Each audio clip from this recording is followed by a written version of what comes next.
వేదము అనేటటువంటి మాట విద్ అనేటటువంటి ధాతువులోంచి వచ్చింది. విద్ అంటే సమస్త జ్ఞానము దాని యందు నిక్షిప్తమై ఉన్నది. అది విజ్ఞానము యొక్క భాండాగారము. అందుకే వేదమునకు కేవలము వేదము అన్న ఒక్క మాటే లేదు. దాన్ని శబ్దరాశి అని పిలుస్తారు, ఆమ్నాయ విద్య అని పిలుస్తారు.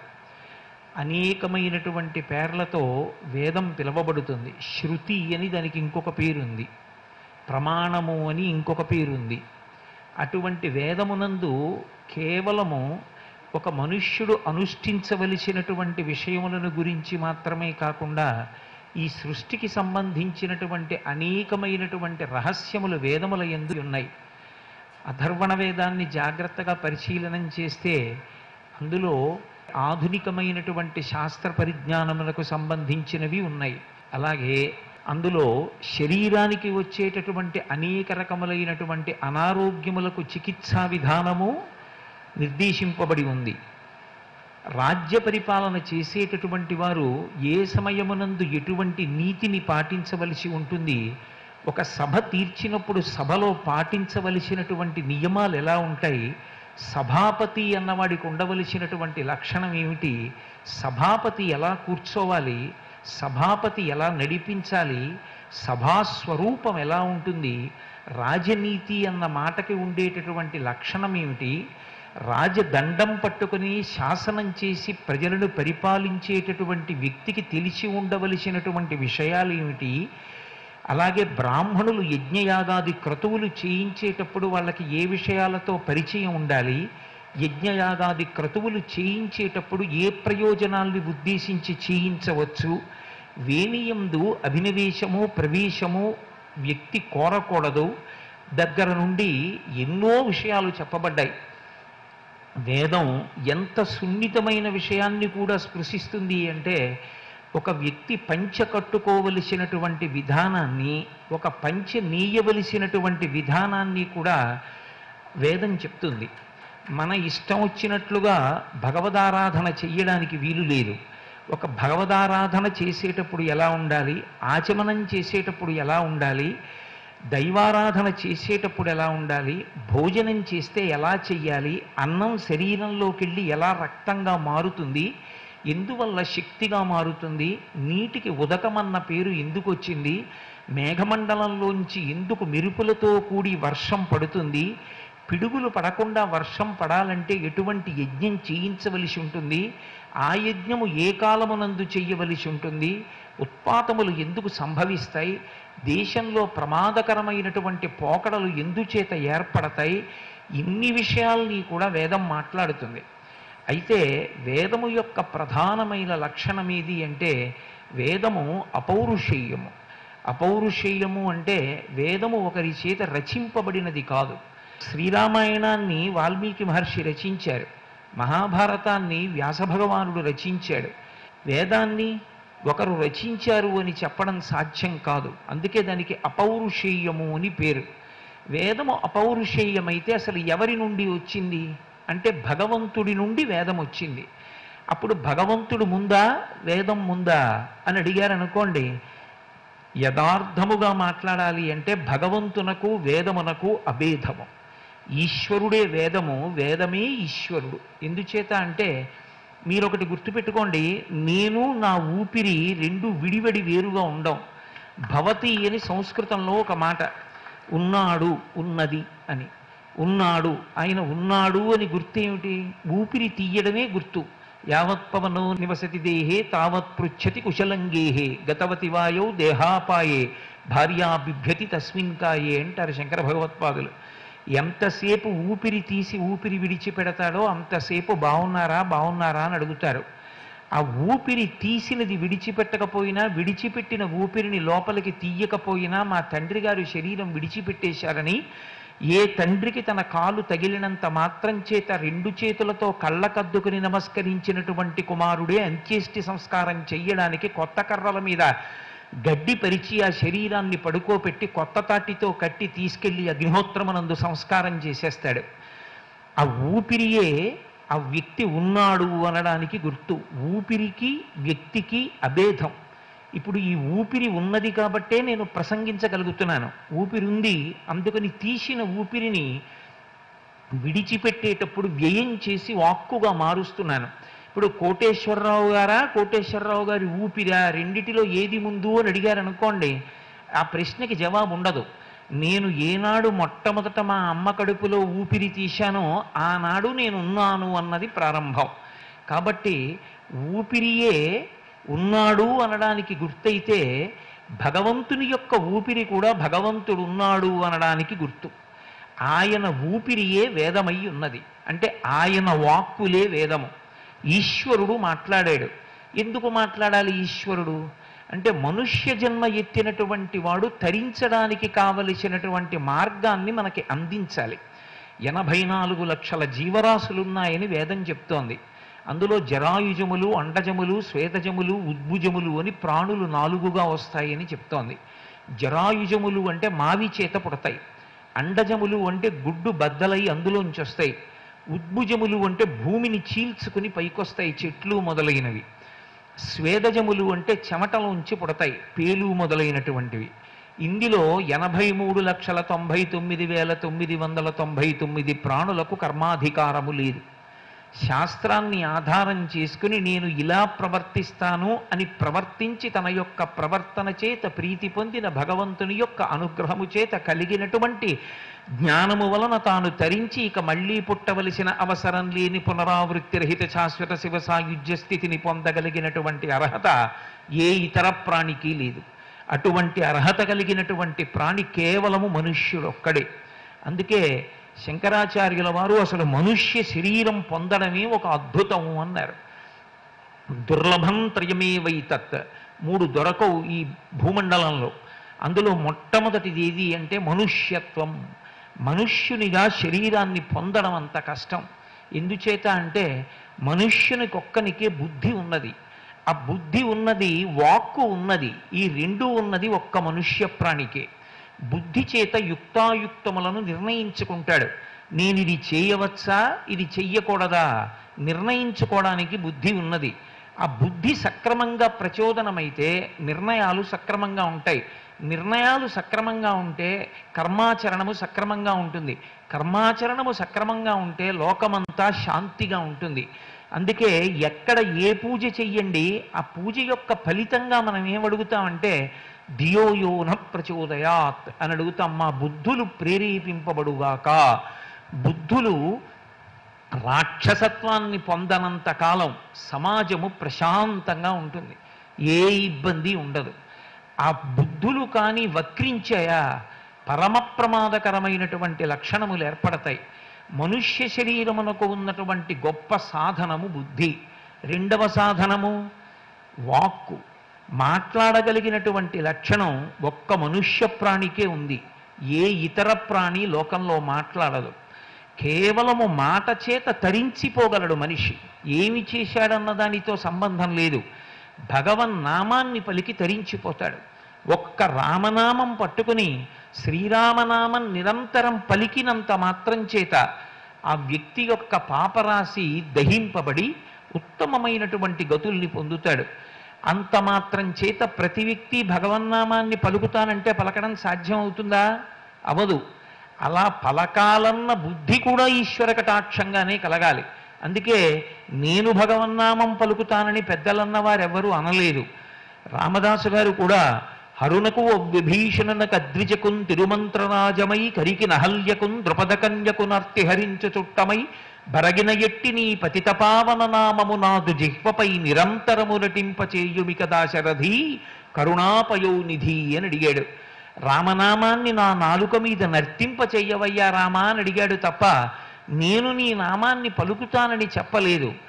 బ్రతికున్నంత కాలం ఊపిరి తీసినప్పుడల్లా దాన్ని భగవన్నామంగా మార్చగలిగినటువంటి ప్రజ్ఞతో జీవించినటువంటి మహాభక్తులైనటువంటి వారు కూడా అంత్యకాలమునందు నేను ఎక్కడ భగవన్నామం పలకకుండా శరీరం విడిచిపెట్టేస్తానోనని బ్రతికియున్నన్నాళ్ళు నీ భజన తప్పను కాని మరణకాలమునందు మరతునేమో ఆవేళ యమదూతల అగ్రహంబున వచ్చి ప్రాణముల్ పెకలించి పట్టునప్పుడు నారాయణాయంచు నా జిహ్వతో నిన్ను పిలుతునో శ్రమచేత పిలువలేనో నాటికిపుడి నీనామస్మరణ చేతు చెవినిడవయ్య భూషణ వికాస శ్రీధర్మ పురనివాస దుష్ట సంహార నరసింహ దురిత దూరా అని విజ్ఞాపన చేశారు. ఆ ప్రాణం పోయేటప్పుడు కపవాత పైత్యములు కప్పేసి కొడుకు ఎదురుగుండా నిలబడి నోట్లో తులసి నీళ్లు పోస్తున్న గొటక పడక బుగ్గల మించి జారిపోతుంటే భయంకర రూపాలతో యమభటులు ఎదురుగుండా నిలబడి ఉంటే నా నోటి వెంట భగవన్నామం వస్తుందా? పూర్వ సంస్కారంలో బతికున్నన్నాళ్ళు దేని గురించి వెంపర్లాడానో ఆ సంస్కారమే మిగిలిపోతుంది. కాబట్టి ఈశ్వర ఇప్పుడే నారాయణ అని పిలుస్తున్నాను, వీడు నారాయణ అన్నాడన్న విషయాన్ని చెవిలొగ్గి విని గుర్తుపెట్టుకోవయా అని ప్రార్థన చేశారు. మనుష్య జన్మకి ఉద్ధరణ పొందడానికి యోగ్యమై ఈయబడినవి రెండు, ఒకటి బుద్ధి, రెండు వాక్కు. ఇప్పుడు ఈ వాక్కు అత్యంత ప్రమాదకరమైనది కూడా. ఎందుచేతనో తెలుసా అండి? లౌల్యము అని సంస్కృతంలో ఒక మాట.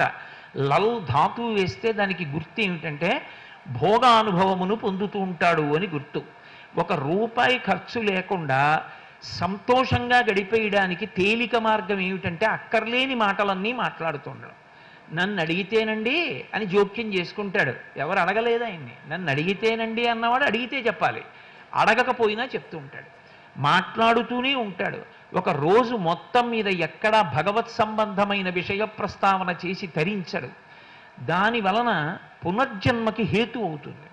కాబట్టి సత్ప్రసంగములు నోటి వెంట నడవడం అంత తేలికైనటువంటి విషయం. బుద్ధి ప్రచోదనం పొందాలి, మంచి కార్యక్రమాలు చెయ్యాలి అంటే ఈశ్వరుడు రెండిటిని మనకి సాధనాలుగా ఇచ్చాడు. అవి రెండు బుద్ధిని ప్రచోదనం చేసి సంస్కారమును ఏర్పాటు చేస్తాయి. సంస్కారము అనేటటువంటి మాట అన్నిటికన్నా చాలా గొప్పది. ఏ కారణము చేత సంస్కారము లోపల ఏర్పడుతుందో ఆ కారణమే జీవితము తరించడానికి కారణమవుతుంది. మనసు పొందేటటువంటి అధ్యవసాయమునకు సంస్కారం అని పేరు.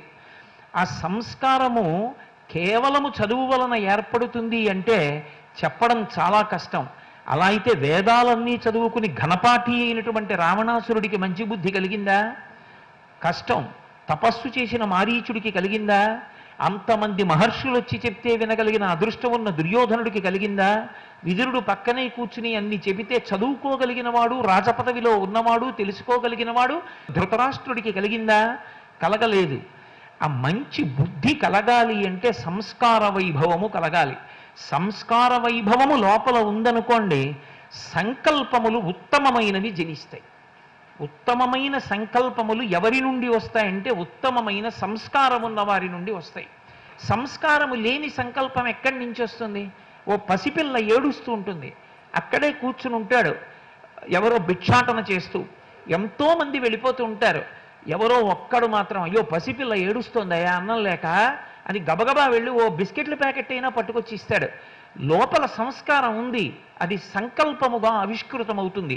సంకల్పము ఉత్తమ కర్మకి కారణమవుతుంది. లోపల నుంచి ఎప్పుడూ చెడు సంకల్పాలు ఎందుకు వస్తాయి అంటే లోపల సంస్కారము చెడ్డది ఉన్నది. సంస్కారము చెడ్డది కాకుండా మంచి సంస్కారము ఏర్పడాలి అంటే ఈశ్వరుడు రెండిటిని ఇచ్చాడు. అదే ఒకటి వేదము, రెండు గురువు. వేదమునకే శాస్త్రము అని కూడా మారుపేరు. శాస్త్రము అంటే శంసనాత్ శాసనాత్ ఇది శాస్త్రం. ఎక్కడా మొహమాట పడకుండా, రాజీ లేకుండా, ఒంటి మీద పుట్టిన సెగ్గడ్డ పెరిగితే అవయవాన్ని ఛేదించవలసి వస్తుందనుకున్నటువంటి వైద్యుడు తన చేతిలో ఉన్నటువంటి కత్తితో పుండుని నిర్దాక్షిణ్యంగా ఎలా తొలగించి శరీరాన్ని కాపాడతాడో అలా వ్యక్తుల యందు సంస్కార బలాన్ని నిలబెట్టి దుష్టమైన ఆలోచనలు పోగొట్టడానికి శాసించి రాజులా మాట్లాడేదేదో దానికే వేదమని పేరు, దానికే శాస్త్రమని పేరు. ఇది ఎవరు మాట్లాడారు? భగవంతుడు మాట్లాడాడు. భగవంతుడు మాట్లాడితే మరి విన్నవాళ్ళెవరు? ఋషులు విన్నారు. ఋషులెవరు? వాళ్ళు కారణజన్ములై మనలా పుట్టిన వాళ్ళు కావచ్చు, కాకపోవచ్చు, లేదా మనుష్యుడిగా పుట్టి బ్రహ్మర్షి అయినటువంటి వాడు కావచ్చు. విశ్వామిత్రుడు ఉన్నాడు, బ్రహ్మర్షి అయ్యాడు. వశిష్ఠుడు ఉన్నాడు, కారణజన్ముడు. ఆయన జన్మలో ఉండేటటువంటి లక్షణాలను విచారించడానికి మనం సరిపోం. లోకానికి మార్గదర్శనం చెయ్యడానికి ఒక మహాపురుషుడు జన్మించాలని పరదేవత సంకల్పం చేసినప్పుడు ఆవిడ ఇచ్చవచ్చిన రీతిలో మహాపురుష జననం జరిగేటట్టుగా ఆవిడ అనుగ్రహిస్తుంది తప్ప మహాపురుష జననము మన జననం ఎలా ఉంటుందో అలాగే ఉండాలన్న ఆలోచన మనం చేయకూడదు. శంకర భగవత్పాదులు ఉన్నారు, మనలాగే ఒక తల్లిదండ్రులకు జన్మించారు. ఋషుల యందు ఒక లక్షణం ఉంటుంది, ఋషికి తర్పణ ఉంటుంది. అందుకే తర్పణ ఉన్న కారణం చేత ఋషుల యొక్క జాతిని వేరుగా చూస్తారు. మనం తెల్లవారి లేస్తే ఋషికి తర్పణం చేస్తాం. పుట్టుకతోటే మనం ఋషికి రుణపడిపోయి ఉంటాం. మనం ఏమైనా ఋషి దగ్గర 10 రూపాయలు అప్పుచ్చుకున్నామా అండి, మా నాన్నగారు పుచ్చుకున్నారా అండి, ఎందుకండి ఈ రుణం అన్న ప్రశ్న వేయకూడదు. మనుష్య జన్మలో బుద్ధిని వికసనం పొందేటట్టుగా చేసి ఉత్తమమైన పదంలో నడిపించడానికి కావలసినటువంటి వాంగ్మయాన్ని ఋషి మనకి అందించి వెళ్ళిపోయాడు. అటువంటి ఋషికి రుణపడి ఉంటుంది మనుష్య శరీరం. ఆ రుణం ఎందుకు తీరుతుంది అంటే ఋషిప్రోక్తమైన వాంగ్మయాన్ని చదవాలి. అది చదవలేదనుకోండి వాడు రుణం మిగల్చేసుకుంటాడు. కాబట్టి ఉత్తమమైనటువంటి శరీరాన్ని మళ్ళీ పొందే అవకాశం ఉండదు. కొన్ని కోట్ల జన్మల పాటు మళ్ళీ నీచమైన యోనులలోకి వెళ్ళిపోవలసి ఉంటుంది. అందుచేతనే ఋషి రుణం తీరాలంటే ఎంత పెద్ద భవనం కట్టావు, అందులో ఎన్ని పడక గదులున్నాయి, వీటితో సంబంధం కాదు. రామాయణం తాలూకు 7 కాండలు మీ ఇంట్లో ఉన్నాయా, మహాభారత గ్రంథం ఉందా, భాగవతం ఉందా, ఎప్పుడైనా నువ్వు పూజ చేసి ఒక్క 4 అక్షతలు వాటి మీద వేస్తావా? ఎప్పుడైనా ఖాళీగా ఉన్నా అన్నది రామాయణం తీసి 4 శ్లోకాలు చదివావా? రాముడు మాట్లాడిన ఒక్క శ్లోకం గురించి పరిపరి విధముల ఎప్పుడైనా ఆలోచన చేశావా? అలా చేసి ఉంటే ఋషి రుణం తీరుతుంది. ఆ ఋషి దార్శనికుడు. ఋషికి పరమేశ్వరుడు దివ్యకర్ణముని ఇచ్చాడు. అంటే మామూలుగా మనకి వినపడేటటువంటి చెవికి ఋషికి ఉండేటటువంటి చెవికి ఒక తేడా ఉంటుంది. మనకి ఇప్పుడు నేను మీ ఎదురుగుండా కూర్చుని మాట్లాడుతున్నటువంటి మాటలు శబ్దగుణకములై ఆకాశగుణకములై ఆకాశమునందు ప్రయాణించి వచ్చి మీ చెవి యొక్క కర్ణభేరిని ఆ శబ్దము గ్రహింపబడి శబ్దము చేత ప్రతిపాదింపబడినటువంటి అర్థాన్ని గ్రహించి సంస్కారమును పొందుతుంది. కానీ ఋషి తాను వినేటటువంటివి ఎలా వింటాడు అంటే పరమేశ్వరుడు పలికినటువంటి పలుకులు ఆకాశమునందు నిక్షిప్తమై ఉన్న వాటిని తన తపశ్శక్తి చేత వినగలుగుతాడు. అలా ఉంటుందా అండి అని అనుమానపడక్కర్లేదు.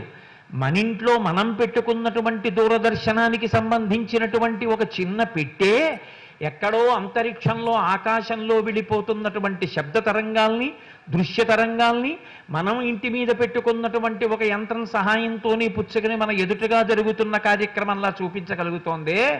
ఇక్కడ జరుగుతున్న కార్యక్రమాన్ని ఈ క్షణంలో దేశమంతటా ప్రత్యక్ష ప్రసారంగా చూపించగలుగుతోందే. అంతరిక్షంలో ఉండేటటువంటి శబ్ద తరంగాల్ని గ్రహించగలిగిన ఒక యంత్రాన్నే ఒక శాస్త్రవేత్త కనిపెట్టగలిగితే పరమేశ్వర ప్రోక్తమైన మంత్రములు శబ్దము చేత ఆకాశమునందు పరివ్యాప్తమై దానిని వినగలిగిన శక్తి తపోనిష్ట కలిగిన ఋషికి ఉంటుందంటే ఆశ్చర్యం ఎందుకు ఉండాలి? కాబట్టి ఆ నిష్ట కలిగిన ఋషి వినగలడు. ఆయన చెవులు దివ్యమైనటువంటి కర్ణములు, అవి తపశ్శక్తి చేత అమృతత్వాన్ని పొందినటువంటి చెవులు. అటువంటి చెవులు గ్రహించి వారు ఆ మంత్రాన్ని తెలుసుకున్నారు. అందుకే మిగిలిన వాంగ్మయానికి వేదవాంగ్మయానికి ఒక ప్రధానమైనటువంటి వ్యత్యాసం ఉంటుంది. మిగిలిన వాంగ్మయంలో ఉండేటటువంటి లక్షణం ఏమంటే ఏదైనా ఒక విషయాన్ని మీరు విన్నారనుకోండి, అది మనోరంజకత్వం కోసం మాత్రమే విన్నారనుకోండి, ఏదో అందులో ఉండేటటువంటి శబ్దాల యొక్క అందం కోసం మీరు విన్నారు, దాని వలన మీకు ఏమైనా ప్రయోజనం వచ్చిందా అని అడిగాను అనుకోండి, ఏమీ ఉండదు, మనోరంజకత్వం ఉంటుందంతే. దాని భావం ఏమిటో మీకు అర్థం కాలేదు. కానీ అటజనికంచ భూమిసురుడంబర చుంబిశిరస్సరజ్జరీ పటల ముహుర్ముహుర్లటదభంగ తొరంగ మృదంగ నిస్వనస్ఫుట నటనానురూప పరిపుల్ల కలాపిజాలమున్ గటక చరత్కరేడు కర కంపితశాలము శీతశైలమున్ అన్నాను. అది ఏమిటో అర్థం కాకపోయినా పద్యం బాగుందండి చదువుతుంటే. ఇప్పుడు దానివల్ల ఉపయోగం ఏముంటుంది? ఉండదు. 2, పద్యం బాగున్నా అని భగవత్ సంబంధం కాదనుకోండి, అర్థమైన ఉపయోగం ఉండదు. 2 ప్రమాదాలు ఉంటాయి వీటిలో. అందుకే పోతన గారు భాగవతం చేస్తూ ఒక మాట అంటారు, అసలు పరమేశ్వర సంబంధము లేనటువంటి వాంగ్మయము ఎంత శబ్దాలంకారములతో ఎంత చిత్ర విచిత్రమైన విన్యాసములతో కూడుకున్నదైనప్పటికీ కూడా అది అభ్యున్నతి కారకము కాదు. భగవత్ సంబంధమైనటువంటి గ్రంథము ఇంట్లో ఉన్నా చదివినా అది అభ్యున్నతికి కారణమవుతుంది. శ్రీరామాయణం చదవలేదు, ఆయనకి రాదు చదువుకోవడం, కానీ ఇంట్లో పెట్టుకుని రోజు 4 పువ్వులు వేశాడు. ఆ 4 పువ్వులు వేసినటువంటి కారణమే రామచంద్రమూర్తిలా పరమ ధర్మాత్ముడైన వాడు పుట్టచ్చు. లేదా గొప్ప చక్రవర్తి అంటే ఇవాల్టి రోజుల్లో అయితే ఏదో పెద్ద పరిపాలన యందు అధికారము కలిగినటువంటి వాడై ధర్మం తప్పకుండా పరిపాలించగలిగినటువంటి గొప్ప శక్తివంతుడు పుట్టవచ్చు. అటువంటి గ్రంథాల యొక్క అర్థం తెలియకపోయినా సరే అవి మానస సరోవరం లాంటివి. అవి ఇంట్లో ఉంటే చాలు, చదువుకుంటే చాలు, అర్థమైతే చాలు, అభ్యున్నతినిస్తాయి. భగవత్ శబ్దము, భగవత్ సంబంధము, భగవద్ వైభవము ఆవిష్కరింపబడినటువంటి గ్రంథములు ఆత్మోద్ధారకములు కావు. అందుచేతనే వాంగ్మయంలో వేదానికి ఒక్కదానికి ఉండే లక్షణం ఏమిటి అంటే మీరు ఎలా చదివినా ఒక పద్యానికి అర్థం అలాగే వస్తుంది. మహాపాండిత్యం ఉన్నవాడైతే దాన్ని ఏదో మార్చి విశేష వ్యాఖ్య చెయ్యవచ్చు, ఇందులో ఇంత అంతరార్థం ఉందని. వేదం ఒక్కదానికే ఒక లక్షణం ఉంది. వేదం ఇష్టం వచ్చినట్లు చదవడానికి వీలు లేదు. వేదం యొక్క పుస్తకం చేతిలో ఉంది కదా అని పుస్తకం చేత్తో పట్టుకుని వేదమంత్రాలు నేను చదువుతాను అంటే కుదరదు. వేదాన్ని కాలగతిలో రక్షించడానికి స్వరాన్ని ప్రధానం చేసి రక్ష చేశారు. వేదములు ఇంతకాలము నిలబడ్డాయి, ఎప్పటికీ నిలబడతాయంటే దానికి కారణమంతా ఎక్కడున్నది అంటే ఆ స్వరమునందు ఉన్నది. ఆ స్వరంతో వేదాన్ని శిష్యులకు నేర్పేటప్పుడు చెవిని ఆధారం చేసుకుంటాడు. గురువు శిష్యుని చెవిని ఆధారం చేసుకుని వేదం ఇస్తాడు. ఎందుచేత అంటే అందులో ఉదాత్త, అనుదాత్త, స్వరిత అని 3 స్వరాలు ఉంటాయి. ఒక చోట పైకి ఎత్తి పలకవలసి ఉంటుంది, ఒక చోట కిందకి పలకవలసి ఉంటుంది, ఒక చోట సమానంగా పలకవలసి ఉంటుంది. అందుకే మీరు ఇప్పటికీ చూడండి, శిష్యులతో కూడి ఎప్పుడు వేదం నేర్పే అలవాటు ఉన్నటువంటి వేద విద్వాంసుల దగ్గరికి వెళ్ళి మీరు మాట్లాడండి. వారు మాట్లాడేటప్పుడు చెయ్యి ఇలా అంటుంటారు, ఇలా ఇలా అంటుంటారు. అది వాళ్ళకి అలవాటు అయిపోతుంది. మాట్లాడేటప్పుడు కూడా స్వరం కోసమే తడువుకుంటూ ఉంటారు. ఆ స్వరము చేత పలికితే అది సక్రమమైన అర్థాన్ని ఆవిష్కరిస్తుంది. స్వరభంగం అయిందనుకోండి, వ్యతిరేకమైనటువంటి అర్థాన్ని